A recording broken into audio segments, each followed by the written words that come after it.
E hoje foi um dia atípico, né? Quer dizer, como assim um dia atípico? Na verdade, barco é isso, né? Tem dia, ele tá na água e é muito interessante tudo que acontece quando você se lança no mar, né?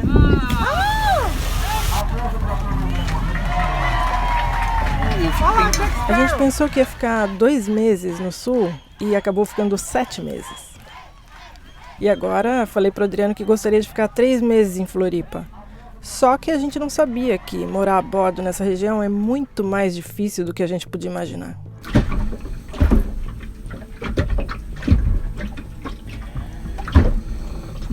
Já passamos por Santo Antônio de Lisboa, por Jurerê, enfim.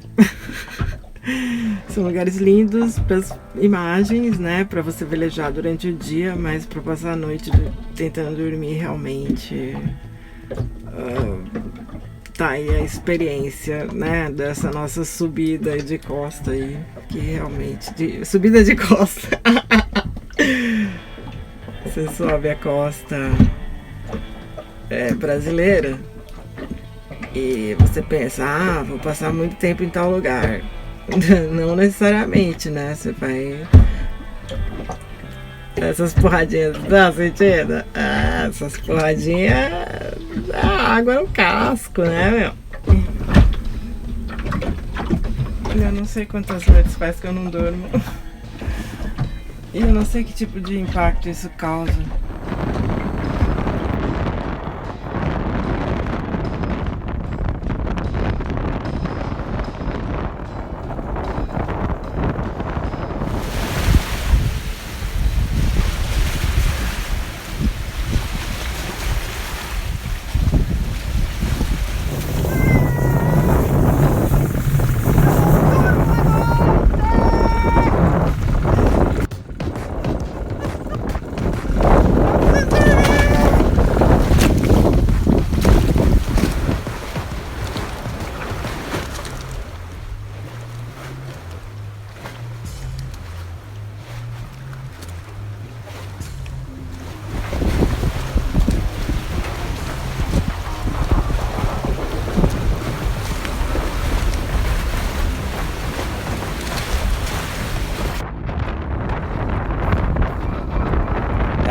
A gente também vai precisar mudar o plano de voo.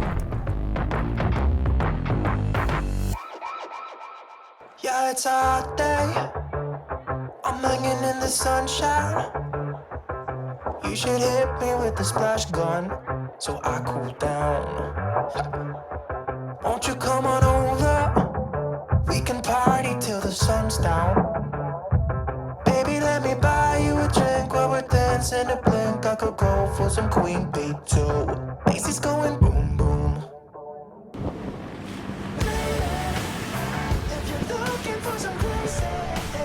Então a gente decidiu ficar só mais 2 dias em Floripa e depois iríamos para Porto Belo, numa região mais protegida dos ventos. Amanhã a gente vai fazer um charter com um pessoal que já sabe velejar e o vento vai estar perfeito para isso.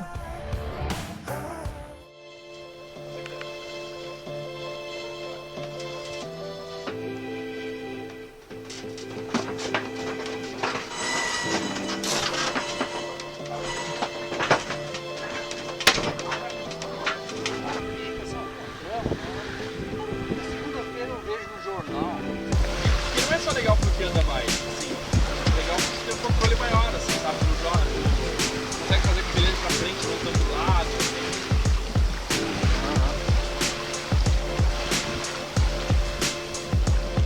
assim. Na verdade eu velejo de windsurf e normalmente várias vezes em Porto Belo, e o Porto Belo é uma parada de veleiros, principalmente de pessoas que vêm de fora do Brasil, franceses,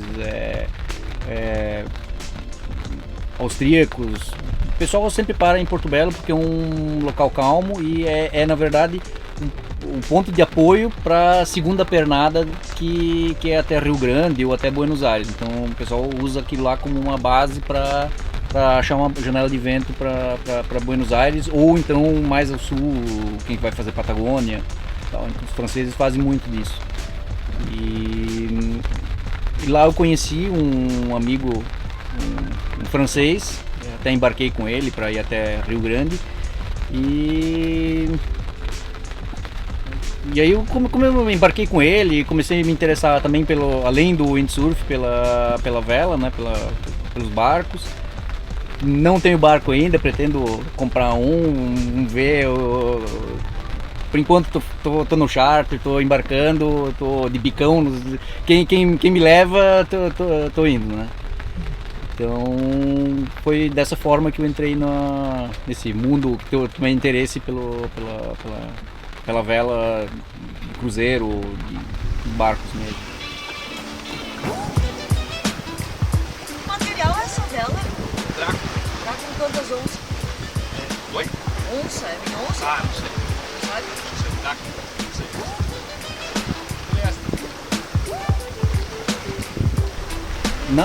Numa ocasião que eu embarquei com esse amigo francês, a gente tinha 2 barcos lá, um Beneteau de 48 pés, um luxo, um brilho, era uma coisa fantástica, era uma casa de luxo.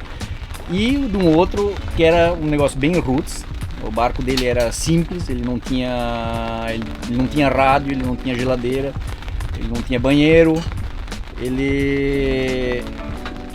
o GPS dele era um Garmin daqueles pequenininhos, a bateria acabava, durava meia hora e olha lá, então ele ligava, olhava ponto e deu. Tinha várias cartas náuticas, ele na ocasião acho que ele morava já há 16 anos no barco, morou no Senegal, Açores, Caribe, e aí ele estava em Porto Belo indo para Buenos Aires para fazer uma reforma no barco dele, porque lá era mais barato na época. Então tem assim, dos barcos que conheci tem de todos os tipos, né? O pessoal que tem muita grana e o pessoal que, no caso dele, que ele não tinha, ele trabalhava, fazia bico em embarcações, e é isso aí. Com manutenção de barco? Trabalhava com manutenção de barco, trabalhava com madeira, solda, ele tinha equipamento de solda no barco, limpava fundo de barco. Fazia o que surgia. Trabalhou acho que 4 anos num trawler lá em Paraty. Nesse meio tempo foi para Buenos Aires, voltou várias vezes. Enfim, aí hoje em dia depois ele cruzou para África do Sul, para Port Elizabeth, depois ele subiu para Madagascar e hoje ele está na Nova Zelândia, ou seja, com um barco extremamente simples, sem rádio, sem GPS, sem piloto automático, ele só usa leme de vento, funciona, eu acho que é o melhor equipamento que existe para botar num barco é um leme de vento, na minha opinião. Eu vi funcionando e me apaixonei por aquilo, e é isso aí, tem todos os preços e todos os bolsos, vamos dizer, tem para todos os preços e bolsos que dá para. E o que você sentiu que para ele era suficiente aquilo, aquele equipamento foi suficiente para ele velejar da França para cá e... Era, na verdade, ele morava sozinho no barco, ele mais o cachorro dele. O cachorro era um cachorro baiano. Ele sempre brincava que ele ia conseguir a nacionalidade brasileira porque ele estava casado com o cachorro. Enfim, assim, como o barco dele não tinha banheiro, eu achava, isso foi uma coisa interessante nesse embarque que eu fiz com ele. Ele tinha 2 baldes, né? Um balde preto e um balde verde. O balde preto era usado como banheiro e o balde verde era usado para pegar água, para lavar louça, lavar roupa e essas coisas assim. Então, funcionava da seguinte forma, era uma coisa, tinha uma regra assim. Você pegava o balde verde, coletava um pouquinho de água, botava um pouquinho de água no fundo do balde preto para não sujar o fundo do balde preto, sentava no balde preto, fazia as suas necessidades e depois jogava no mar. E usava a água restante do balde verde para lavar o balde preto. E era isso aí. Quando chegava a hora de usar o balde, todo mundo tinha que sair do barco, vinha para o convés, ele ficava lá embaixo, depois subia com o balde, despejava e vivia dessa forma, assim, já há 16 anos e era o suficiente para ele.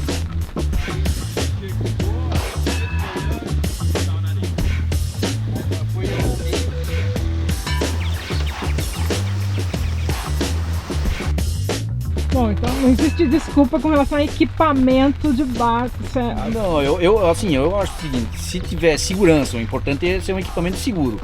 O barco dele é um barco de aço de 33 pés, aquilo era um tanque de guerra, aguentava qualquer pancadaria. De vez em quando arrebentava um cabo aqui e ali, ele ia lá fazer um nó e a coisa seguia, né? Mas é um barco seguro, tanto é que ele tá lá na Malásia hoje, atravessou o Atlântico, direto até Port Elizabeth, depois Madagascar, fez todo o Oceano Índico e tá de boa, vivendo no barco e trabalhando nos bicos dele pelo mundo. Que demais. Você mantém contato com ele como assim? Eu tenho ele adicionado no Facebook, mas como ele não é uma pessoa muito online, então a gente consegue trocar uma mensagem com ele ou ver uma notícia dele a cada 6 meses, então não é assim, uma pessoa extremamente online. Uhum. Nesse meio tempo, depois que a gente se despediu dele em Paraty, o cachorro dele infelizmente morreu, está na Malásia, sepultado numa praia paradisíaca na Malásia, muito bonito. Então, e tá lá, eu acho que tá fazendo charters lá, trabalhando os bicos dele com manutenção de barcos. Uhum.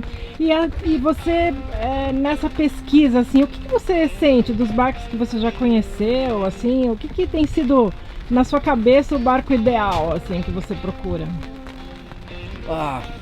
Difícil dizer, eu ainda estou procurando, eu não tenho, assim, principalmente segurança, né? Alguma coisa que me dê segurança e que possa enfrentar um mar ruim, que eu consiga fazer uma boa distância, de repente uma travessia mais longa. Isso aí, mas por isso que eu estou fazendo vários passeios, charters e entrando de bicão em barco, quem me leva, estou indo, para conhecer barcos diferentes, todos os estilos. Uma coisa que eu aprendi nesse embarque com esse amigo, com esse francês, foi a questão do leme de vento.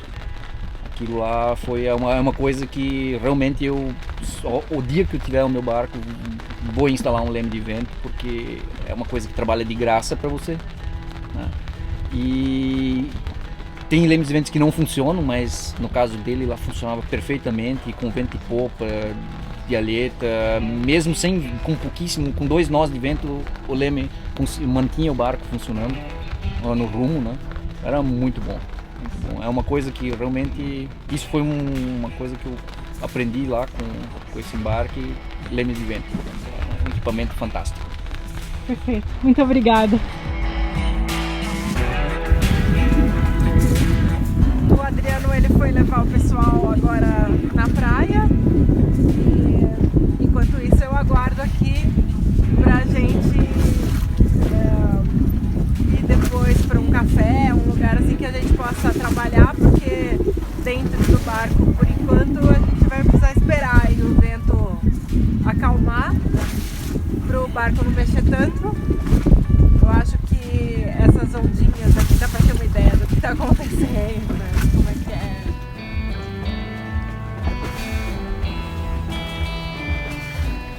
Uma das coisas que a gente mais gosta nessa vida a bordo é poder encontrar quem assiste os nossos vídeos. E para que isso seja possível, a gente costuma marcar um evento no Facebook em cada cidade que o balanço ancora. A gente ouve histórias incríveis nesses encontros. Conhecemos as famílias, tiramos fotos, revemos amigos de outras ancoragens, presencia novas amizades se formando. É muito legal.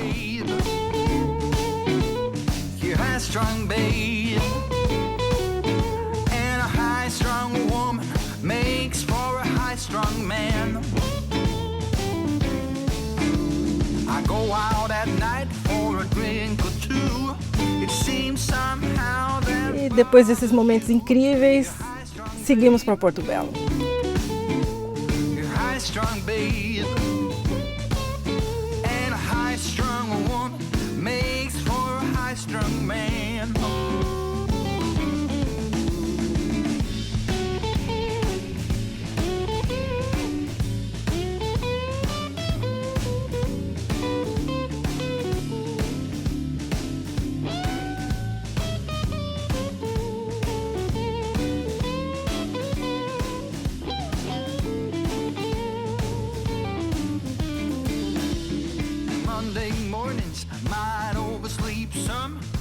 Começamos a pesquisar alguns serviços que iríamos precisar para a manutenção do barco na região.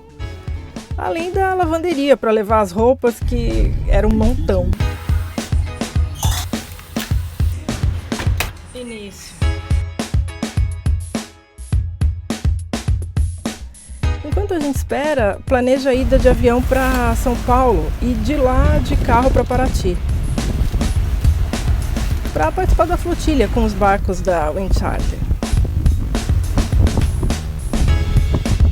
7 a 9 de dezembro, em um veleiro, velejando com a gente em Paraty. Você gostaria? Bom, a gente está fazendo com a Wind Charter a flotilha do Hashtag Sal, é a 7ª flotilha, e que a gente pega vários barcos da Wind Charter, que são barcos muito legais. Tem Delta 36, às vezes tem Beneteau, tem um monte de barco super bacana, e a gente aluga cabines. Você, por R$ 1.600, você pode velejar com a gente o fim de semana. Já está incluído isso para um casal, tá? E já está incluído taxa de limpeza, combustível, tudo. A gente se reúne lá, faz um churrasco comunitário nos barcos assim. Cada um leva um pouco de carne e tal. E a gente, puxa, velejar, contar histórias, descobrir como é que é morar num barco, né? É uma chance para muita gente ter uma primeira experiência do que é morar em um veleiro. Sempre vai uma galera que tem bastante experiência, que já veleja e que acaba comandando os barcos. Então, assim, para quem é habilitado e comanda um barco, a gente tem um preço de R$ 1.600. Para quem não é habilitado, tem uma taxa extra de skipper, porque às vezes a gente precisa contratar skippers, que a gente divide entre todos os não habilitados. Então, assim, a maioria das vezes não precisou, porque a gente conseguiu quem tem a RAIS, mestre e o capitão para todos os barcos, e não passa assim de R$140, alguma coisa assim. Pode chegar, se não tiver nenhum habilitado, 350, mas até hoje nunca aconteceu. E quem participa da flotilha entra para um grupo chamado Almirantado do Hashtag Sal, que é muito divertido. Tem uma galera que ficou amiga desde o primeiro, assim. 7 a 9 de dezembro em Paraty. Para reservar, você pode mandar uma mensagem pra gente no Facebook, no Instagram, e a gente, de preferência no Facebook, é onde a gente organiza melhor a coisa. E lá no Facebook também tem um evento que a gente fez com todas as informações, assim, baseado em perguntas de outras flotilhas, né? A gente já tá com bastante experiência já de fazer, e tem sido muito legal. E o Amanguá é um lugar incrível. Tenho certeza que vai ser uma experiência fantástica e talvez até um primeiro passo para muita gente que gostaria de morar a bordo, experimentar como é que é. E eu espero que tenha bastante gente lá. A gente lotou todos até agora e foi muito legal, muita gente volta. Espero ver vocês lá.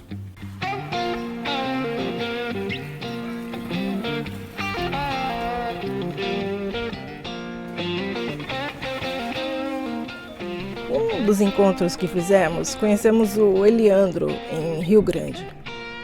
Ele presenciou nosso dia a dia e veio me dizer que não concordava com o que a gente fala sobre nossa vida a bordo ser simples. Ele falou: vocês não têm tempo para nada? Dificilmente aceitam convites para almoçar ou qualquer outra coisa? É verdade, Eliandro. Então pensei, qual o motivo de viver assim, também sem tempo? Bom, eu canto porque o instante existe e a minha vida está completa. Não sou alegre nem sou triste, sou poeta. Irmão das coisas fugidias, não sinto gozo nem tormento. Atravesso noites e dias no vento. Se desmorono, ou se edifico, ou se permaneço, ou me desfaço, não sei. Não sei se fico ou passo. Sei que canto, e a canção é tudo. Tem sangue eterno, a asa ritmada. E um dia sei que estarei mudo. Mais nada. Although I'm running up ahead,